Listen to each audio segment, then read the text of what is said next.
Tetap bersama kami, Tubabaku Streaming Radio. The Goodness of Tubabaku. Assalamualaikum warahmatullahi wabarakatuh. Selamat pagi, salam bahagia, tabi pun.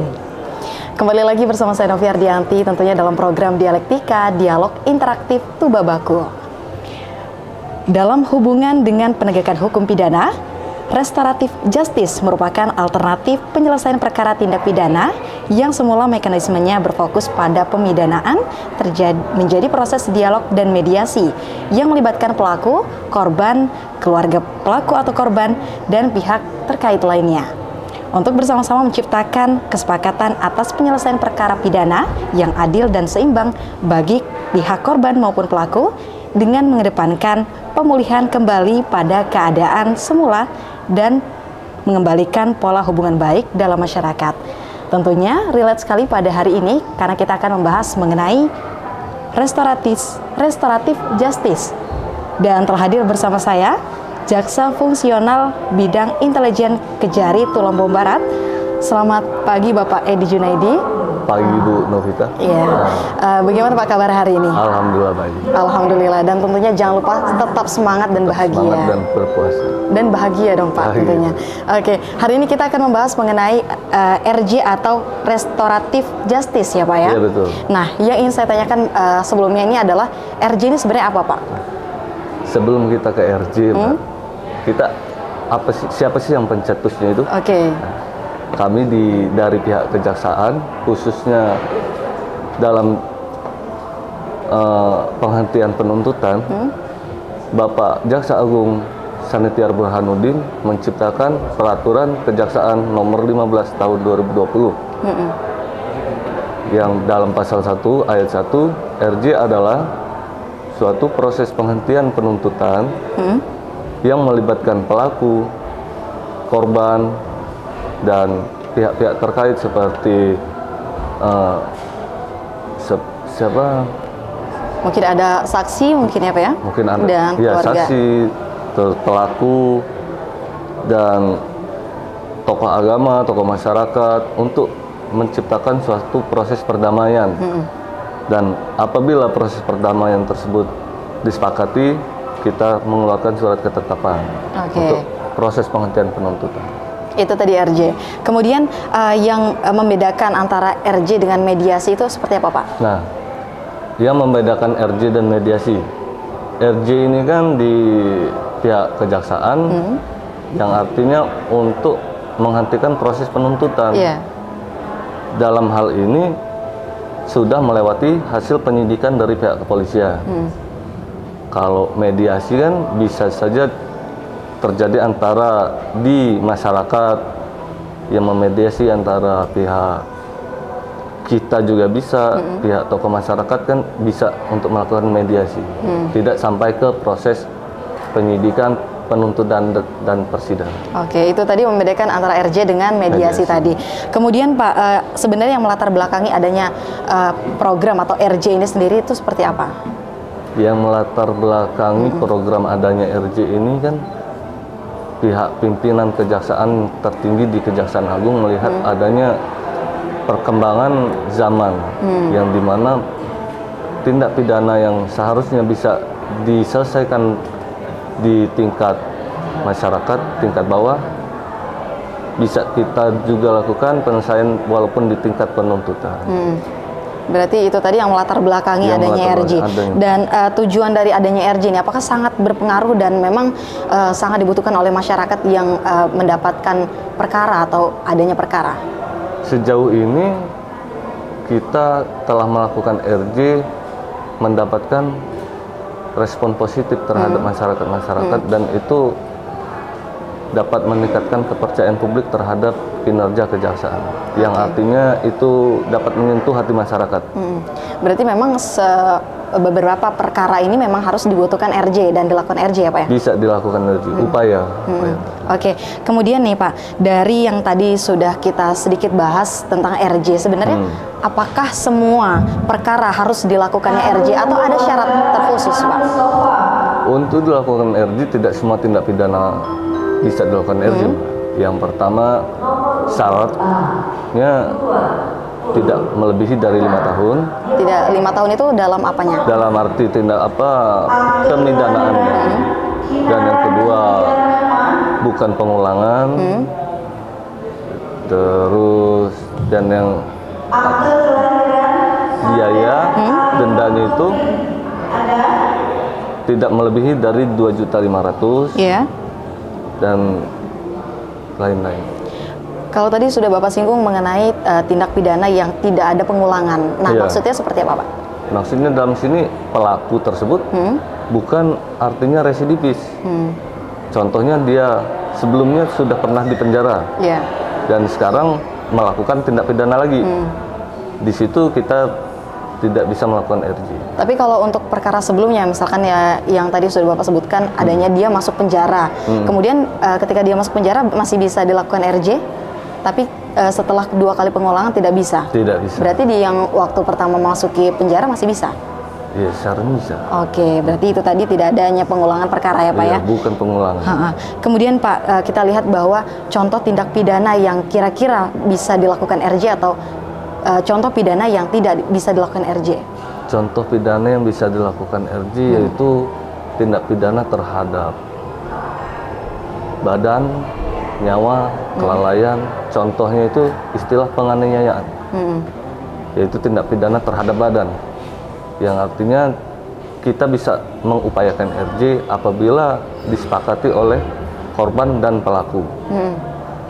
Dan tindak pidana yang tidak bisa dilakukan RJ yaitu tindak pidana terhadap yang pertama keamanan negara.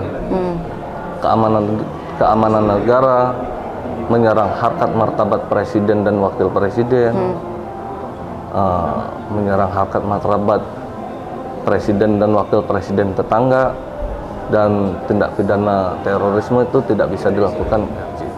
Kalau untuk misalnya tadi adanya kekerasan dalam rumah tangga misalnya, apabila si perempuan ini memang dilakukan kekerasan dalam rumah tangga, tapi beliau atau mereka ini tidak memar, tidak menimbulkan yang lebam yang besar gitu, apakah itu masih bisa dilakukan RJ, Pak? Nah, tindak pidana kekerasan dalam rumah tangga itu kan tindak pidana terhadap badan, itu bisa dilakukan RJ, dan apalagi antara contoh suami dan istri. Dia bisa melaporkan itu dalam keadaan emosional yang meluap. Nah, di tahap penuntutan, yang artinya setelah tahap 2 yang diproses dilimpahkan kepada kami, kita coba proses perdamaian. Kita sebutkan, kita beri pengarahan, pencerahan bahwa rumah tangga itu kan sangat penting, apalagi ada anak. Kita upayakan tetap RJ. Kalau misalnya dari pihak perempuan, karena mungkin sakit hati mungkin ya Pak ya, karena dilakukan KDRT, dari pihak perempuan tidak setuju untuk adanya RJ atau perdamaian, itu seperti apa Pak dari menurut Bapak sendiri? Ya, kalau tidak terjadinya perdamaian kan tidak memenuhi syarat-syarat untuk dilakukan RJ.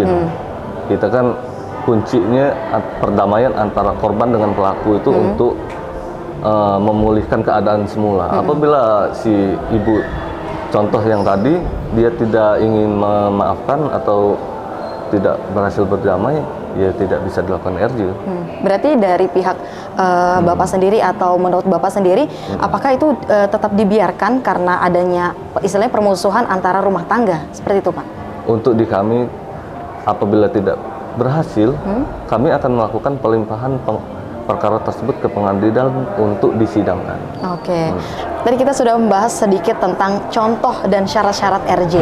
Yang ingin saya tanyakan juga Pak, apakah apabila ada suatu perkara dari contoh RJ yang tadi kita lihat, misalnya adanya penculikan atau perampokan dalam bentuk HP yang nominalnya di atas 2.500.000, tadi kan syaratnya adalah 2.500.000 ke bawah ya. Misalnya bentuk HP ini di atas 3 juta atau 2 juta, di atas 2.500.000. Kemudian adanya perdamaian dan dilakukannya dalam kurun waktu 1 minggu dari korban melakukan jarak jangka waktu ya Pak ya, untuk ganti rugi. Kemudian dari pelaku tidak menyelesaikan persyaratan tersebut. Kemudian apa tindakan dari kejaksaan untuk melakukan itu? Tindak pidana pencurian Iya. artinya, yaitu tindak pidana terhadap harta benda. Di sini contoh yang Mbak jelaskan tadi, HP yang nilainya 3 juta, Iya. yang artinya di atas 2.500.000. Iya. Untuk nominal tindak pidana terhadap harta benda tersebut tidak serta-merta untuk menjadi acuan apakah bisa atau tidaknya RJ tersebut dilakukan, Mbak. Contohnya gini, tindak pidana HP tersebut harganya 3 juta, apabila dia telah disepakati berdamai dan si pelaku juga mengembalikan HP tersebut, bisa kita laksanakan RJ, bisa kita upayakan. Tapi kalau misalkan yang tadi si pelaku tidak mengganti rugi atau tidak mengembalikan, mungkin HP itu sudah terlanjur dijual misalnya Pak, itu seperti apa? Berarti dia tidak melakukan kesepakatan dong? Oh iya. Nah, seperti apa? Apabila HP tersebut sudah dijual, ya bisa dia alternatif mengganti dengan uang, dengan harga senilai harga handphone tersebut. Iya. Nah, yang Mbak tanyakan, dia tidak juga bisa untuk mengembalikan uang Iya. itu. Di sini kami dalam hal ini proses tersebut tidak dapat terlaksana dong. Artinya dia tidak memenuhi syarat-syarat yang diminta oleh korban. Iya. Di sini kami membuat nota pendapat kenapa tidak terjadinya RJ tersebut. Nota pendapat tersebut kita bisa menjadi pertimbangan dalam hal proses di penuntutan persidangan nanti. Oke, seperti itu ya Pak ya. Kemudian yang ingin saya tanyakan juga, sebenarnya bagaimana sih Pak proses adanya RJ ini, khususnya di Tulang Bawang Barat ini? Khusus di kami, untuk proses pelaksanaan RJ yang pertama yaitu kami melibatkan semua pihak, yaitu mengundang semua pihak, antara pihak pelaku dengan keluarga pelaku, korban beserta keluarganya, tokoh masyarakat, tokoh adat, dan pihak-pihak istilahnya kepala desa. Kita libatkan, kita undang dalam suatu forum, kita memediasi antara, kita menawarkan untuk proses perdamaian ini untuk dihentikan penuntutannya. Nah, di situ kan jelas adanya syarat-syarat yang diminta oleh korban itu kan pasti ada syarat-syarat tuh. Istilah dia harus mengembalikan atau memulihkan keadaan semula. Kalau dia tindak pidana penganiayaan, dia minta syarat untuk diobati sampai sembuh. Nah, apabila itu berhasil dan disepakati, kami dari pihak Kejaksaan Negeri melakukan ekspos ke Kejaksaan Tinggi. Nah, kami ekspos dalam ke Kejaksaan Tinggi itu tidak lama, bisa 1 atau 2 hari sudah melakukan ekspos ke Kejaksaan Tinggi, itu melalui Zoom. Apabila Kejaksaan Tinggi menyetujui untuk dilakukannya RJ, melakukan ekspos ke Kejaksaan Agung. Tidak mungkin dalam 1 hari 2 hari juga kami sudah melakukan ekspos ke Kejaksaan Agung. Di situ kita menjelaskan sudah terjadinya proses perdamaian. Kita di situ menampilkan bukti dukung lah istilahnya, contoh foto, video telah proses perdamaian tersebut berhasil. Kejaksaan Agung menyetujui adanya RJ itu dan kembali lagi ke Kejaksaan Negeri. Kami melakukan Kepala Kejaksaan Negeri untuk mengeluarkan surat ketetapan bahwa proses tersebut dihentikan. Berarti prosedurnya ini tidak begitu sulit ya Pak ya, dan tidak lama ya? Bisa proses 1 sampai 2 minggu proses tersebut sudah bisa berhasil, dan kami proses RJ ini sampai ke tingkat pusat tentunya, tidak serta-merta dari pihak kami sendiri di daerah. Nah, untuk sejauh ini Pak, kita lihat bahwa memang cukup baik ya Pak ya adanya program RJ ini. Untuk dilihat dan dinilai oleh masyarakat, apakah RJ ini sudah bersifat adil atau belum Pak? Dalam sepanjang sejarah ini, RJ yang dilakukan oleh kami, Kejaksaan, khususnya Kejaksaan Republik Indonesia, masyarakat menilai respon positif.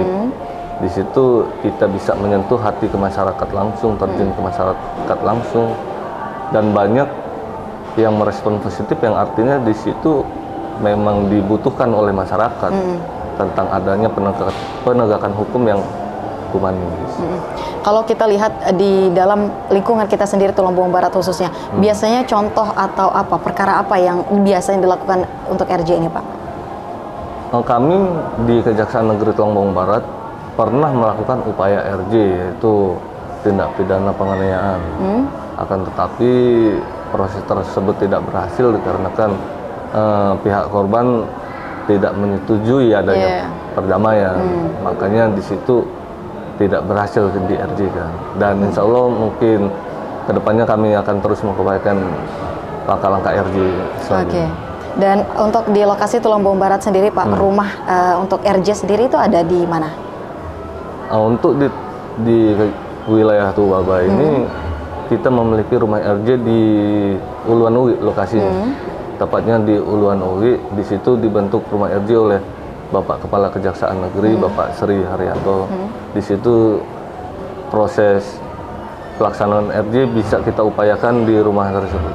Oke, berarti bukan di kantornya, Pak ya? Langsung kita menuju ke rumahnya. Bisa di kantor dan bisa juga di tempat-tempat rumah RJ. Oh gitu, oke siap. Kemudian Pak, yang ingin saya tanyakan juga, apakah semua jaksa ya, semua jaksa bisa melakukan atau berwenang untuk melakukan RJ ini atau justru ada syaratnya, Pak?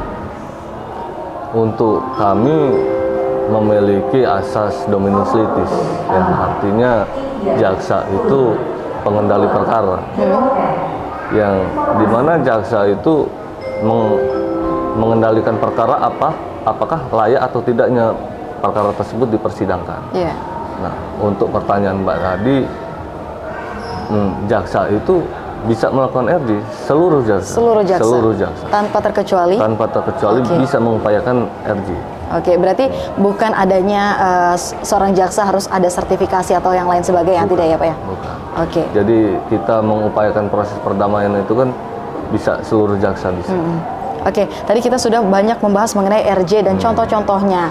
Dan yang untuk terakhir Pak, saya ingin ada closing statement nih dari Bapak kepada masyarakat Tulung Agung Barat khususnya mengenai restoratif justice. Ya, silakan. Untuk masyarakat wilayah Tubaba, kami dari pihak Kejaksaan Negeri Tulung Agung Barat ingin melakukan adanya proses perdamaian yang terjadi di masyarakat. Dan untuk masyarakat, jangan pernah melakukan tindak pidana, apalagi tindak pidana terhadap kesusilaan, yang artinya di Tubaba ini tindak pidana kesusilaan ini sangat tinggi. Nah, kami dari pihak Kejaksaan Negeri Tulung Agung Barat melaksanakan proses RJ ini dengan menekankan hati nurani, yaitu apa yang dikatakan oleh Jaksa Agung, hati nurani tidak ada dalam buku, keadilan itu tidak ada dalam buku, dan keadilan itu hanya ada di hati nurani. Baik, terima kasih. Itu tadi closing statement dari Bapak, dan saya ucapkan terima kasih juga Pak karena sudah mau berbincang mengenai RJ, dan kita juga mengharapkan khususnya Tulung Agung Barat masyarakatnya untuk dikurangi adanya perkara, dan inilah solusi salah satunya adalah restoratif justice. Baik, saya ucapkan terima kasih juga kepada Tulung Agung Barat dan Tubabaku yang senantiasa menyaksikan Dialektika. Saya Novia Ardianti mengucapkan terima kasih atas kebersamaan Anda. Tubabaku, the goodness of Tubaba. Wassalamualaikum warahmatullahi wabarakatuh.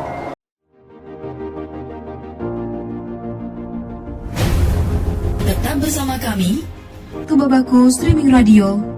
The Goodness of Tubaba.